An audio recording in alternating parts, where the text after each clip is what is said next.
Hello and welcome to my YouTube channel Skill of Learning. Today I will tell you how to solve power means कैसे हम कितनी जल्दी power solve कर सकते हैं किसी की भी। एंड मैं आपको ये बताऊंगा मैक्सिमम बच्चे कहाँ गलती करते हैं पावर सॉल्व करने में। So let's start and stay tuned from the beginning to the end of this video.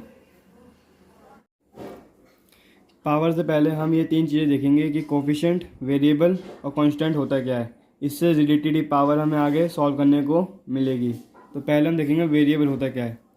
अगर मैं आपको सिंपल लैंग्वेज में बताऊं कि वेरिएबल होता क्या है, तो ए से लेके जेड तक कोई भी अल्फ़ाबेट, एक ए से लेके जेड तक कोई भी अल्फ़ाबेट आ जाए, मतलब उसके अंदर मैक्सिमम 26 होते हैं, तो इनमें से कोई सा भी अल्फ़ाबेट आ जाए तो उसे हम मैथ्स की लैंग्वेज में कहेंगे वेरिएबल।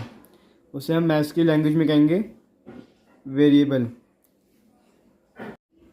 हमने अभी देखा कि वेरिएबल को हम कैसे आइडेंटिफाई कैसे कर सकते हैं मैथ्स की लैंग्वेज में। और अगर अब हम बात करें कोफिशिएंट की, तो हम देखेंगे कि कोफिशिएंट को हम कैसे कितनी जल्दी आइडेंटिफाई कर पाएँ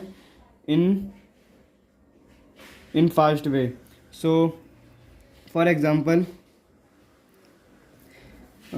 2x+3 लिखा हुआ है जैसे, तो पेपर में क्वेश्चन यही आता है, बताओ इसमें से x का कोफिशिएंट क्या है या x² का कोफिशिएंट क्या है। तो x² को मैं आपको आगे बताऊंगा, पहले हम सीखेंगे x का कोफिशिएंट कैसे निकालेंगे। तो इसके आगे जो नंबर लिखा होता है, x के आगे जो भी नंबर लिखा हुआ है वही हमारा क्या होगा, इसका कोफिशिएंट होगा, मीन्स 2। बट रिलेशन क्या होना चाहिए इन दोनों का, मल्टीप्लाई का। क्या होना चाहिए, मल्टीप्लाई का। अगर हम बोलें कि 3+x लिखा हुआ है, तो हम ये नहीं बोल सकते कि इसका कोफिशिएंट 3 है, बिकॉज ये इससे मल्टीप्लाई नहीं हो रहा है, बीच में क्या आ रहा है, प्लस। इसका अगर कोफिशिएंट की बात करें तो इसका कोफिशिएंट 1 है, क्योंकि अगर हमें अभी 1 दिख नहीं रहा, बट कोई भी नंबर किसी से मल्टीप्लाई होता है तो same as it is number आ जाता है। तो अगर हम 1 को x से मल्टीप्लाई करेंगे तो x आ जाएगा। तो इसलिए अगर हम कहते हैं कि अगर कोई नंबर हमें दिखता नहीं है तो उसे हम 1 ही लेट करते हैं, तो x का कोफिशिएंट क्या निकलेगा इस केस में, 1। नेक्स्ट एग्जांपल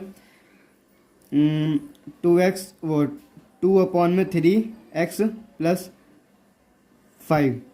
अब बोला जाए कि हम x का कोफिशिएंट बताओ, तो हम ये नहीं बोलेंगे सिर्फ 2 है, 2/3 है, बिकॉज ये पूरा एक साथ इससे क्या हो रहा है, मल्टीप्लाई हो रहा है। क्या हो रहा है, मल्टीप्लाई।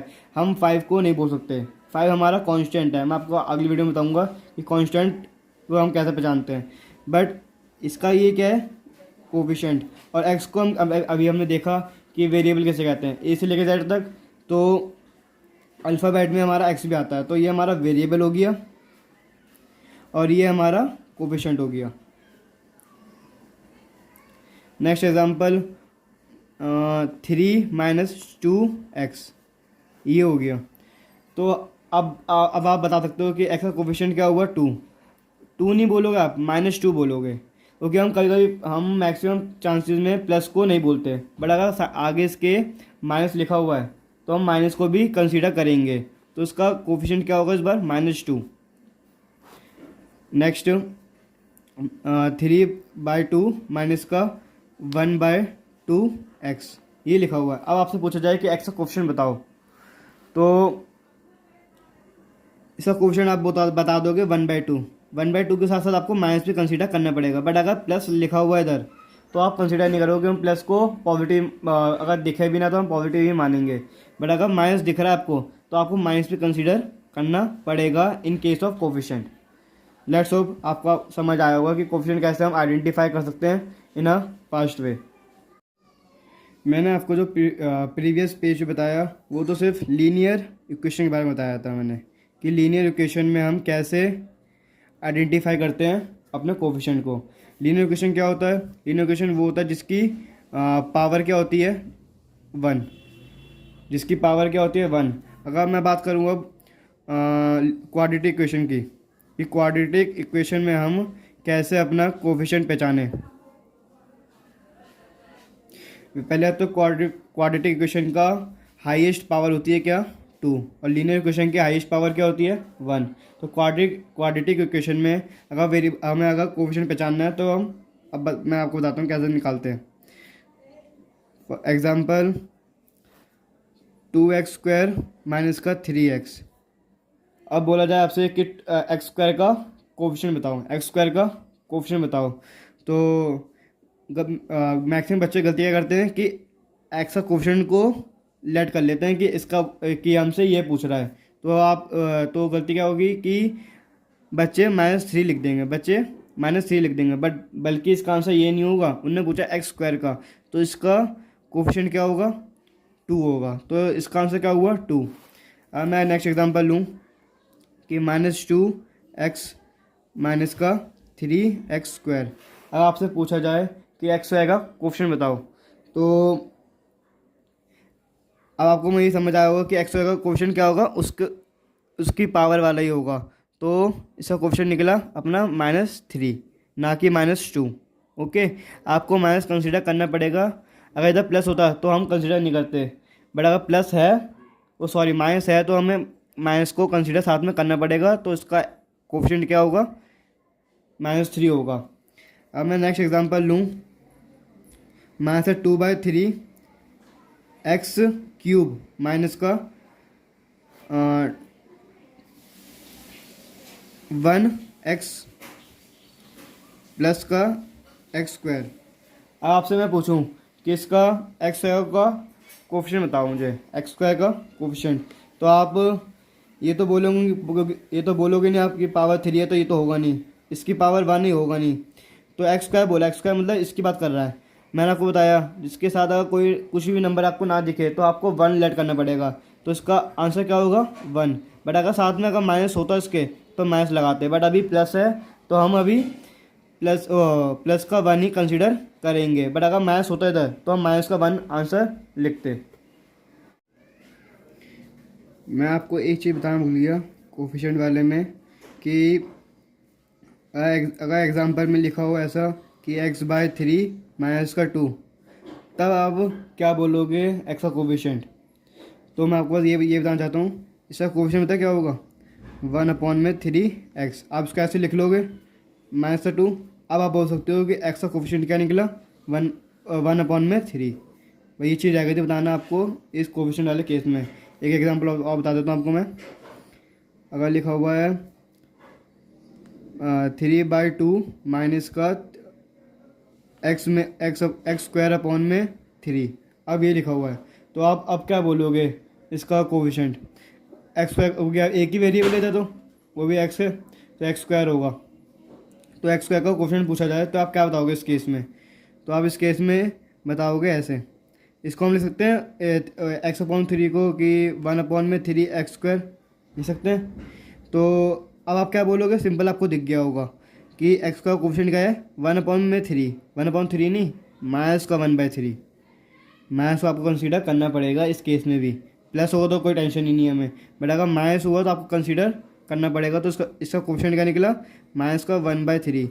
तो आप इस केस को समझो, अगर ऐसे लिखा हुआ आ रहा है x/4 x²/5, तो आप इसको कैसे लिखोगे, इसको अलग कर लोगे 1/5 कर लो, 1/5x², ये चीज़ आप कर लोगे तो आप आराम से बता सकते हो कि इसका कोफिशिएंट ये है। ओके, एक एग्जांपल और दे देता हूँ। जैसे लिखा हुआ है 2x²/3 माइनस का 1। अब आपसे पूछ रहा है x का कोफिशिएंट बताओ, तो आप क्या बताओगे।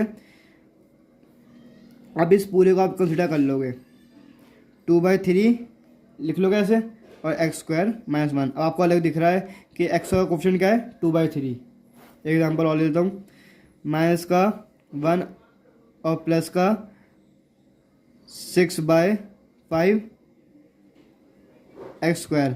आपसे पूछा जाए आप बताओ x² का कोफिशिएंट क्या होगा, तो x² का कोफिशिएंट होगा 6/5। जब ऊपर न्यूमरेटर में कोई नंबर नहीं था तो हम उससे 1 लेट कर देते, जैसे हम यहाँ पे कर रहे थे कि 1 लेट कर लिया था। बट अब यहाँ पे पहले से न्यूमरेटर में उन्होंने नंबर दे रखा है तो हम उस पूरे को ले लेंगे, 6/5 को लिख लेंगे ऐसे। तो इसका कोफिशिएंट क्या निकला 6/5 x²। आई थिंक अब आपको समझ आया होगा कि वेरिएबल और कोफिशिएंट में क्या डिफरेंस है। ओके, आप आपसे पूछे कि अब इसमें बताओ वेरिएबल क्या है, तो वेरिएबल आपको पता एक ही है एक्स स्क्वायर, तो एक्स स्क्वायर लिख दोगे आप, ये वेरिएबल हुआ हमारा। आया समझ आपको? अब हम बात करेंगे अपने सेकंड लास्ट टॉपिक की, कांस्टेंट। कांस्टेंट आप सिंपल समझो कि जिसके पीछे वेरिएबल ना हो, जिसके पीछे वेरिएबल ना हो मीन्स एग्जांपल के तौर पे ले या तो 3x+2। अब यहाँ पे आपको किसके पीछे को वेरिएबल नहीं दिख रहा, 2 के पीछे नहीं दिख रहा ना, तो इसका कोफिशिएंट क्या होगा? 2। सिंपल। जैसे अगला एग्जांपल लें तो 3x-2 है। अब सर आपको दिख रहा है अलग ही कि इसके पीछे कोफिशिएंट है नहीं, वो सॉरी वेरिएबल है नहीं, तो इसका सीधा सिंपल आंसर है कांस्टेंट -2। अब मैं आपको बोलूँ 3x है, इसका आप मुझे बताओ कहते हैं कांस्टेंट क्या होगा? सिंपल, जिसके पीछे कुछ होता, जिसके पीछे कुछ नहीं होता उसके पीछे 0 होता है, तो इसका कांस्टेंट क्या होगा? 0। सिंपल। अब मैं आपसे बस कांस्टेंट में से इतनी सी बात है सिर्फ। अब मैं लिखूँ x² - 3x+2, तो आपको अलग दिख रहा है इसका कांस्टेंट क्या है? 2, क्योंकि इसके पीछे क्या नहीं है, क्योंकि इसके पीछे वो वेरिएबल नहीं है, इसलिए इसका आंसर क्या होगा? 2। अब मैं आपको एक क्वेश्चन देता हूँ, जैसे x³ - 3x+2 ये है, तो आप इसमें तीनों चीज़ बताओ मुझे, वेरिएबल, कांस्टेंट और कोफिशिएंट। तो अगर मैं आपसे बोलूँ इसमें वेरिएबल क्या है, इसमें वेरिएबल सिर्फ x है, तो वेरिएबल चल गया मैं x। ओके। आपसे पूछा था कांस्टेंट क्या है, कांस्टेंट सिंपल आप बोल दो 2 है। अगर आपसे बोले कि सिर्फ x का कोफिशिएंट बताओ, x का कोफिशिएंट, तो आप 1 नहीं बोलोगे, -3 बोलोगे, सिर्फ ने बोला सिर्फ x का, ना कि x³ का। सिर्फ इसने बोला x का, तो हम x का कोफिशिएंट बताएंगे -3। अगर आपसे पूछा था x³ का वो बताओ मुझे कोफिशिएंट, तो इसका क्या होगा? 1। सिंपल। अब ये 3 चीज़ें जो मैं आपको बताई, कांस्टेंट, वेरिएबल और कोफिशिएंट, ये आपको 6th क्लास से लेके 12th या उससे अपर क्लास तक आपको बहुत हेल्प करेगा, क्योंकि ये बेसिक होता है। अगर आपने बेसिक सीख लिया तो आप पावर वाले क्वेश्चन सिंपल तरीके से कर लोगे। आज हमने सीखा कि कैसे हम कोफिशिएंट और वेरिएबल कांस्टेंट में डिफरेंस निकाल के कैसे उनको कितनी जल्दी उनको परख पाएंगे, कि कैसे आइडेंटिफाई कर पाएंगे कि कौन सा नंबर वेरिएबल है, कौन सा कोफिशिएंट है और कौन सा कांस्टेंट है। आज की वीडियो में बस इतना ही। Thank you for watching. If you want to continue watching you can subscribe to my channel and hit the bell icon to get notification. Tell your friend about this video. If you have any query regarding any question of this video, so drop it in comment section. Thank you for watching this.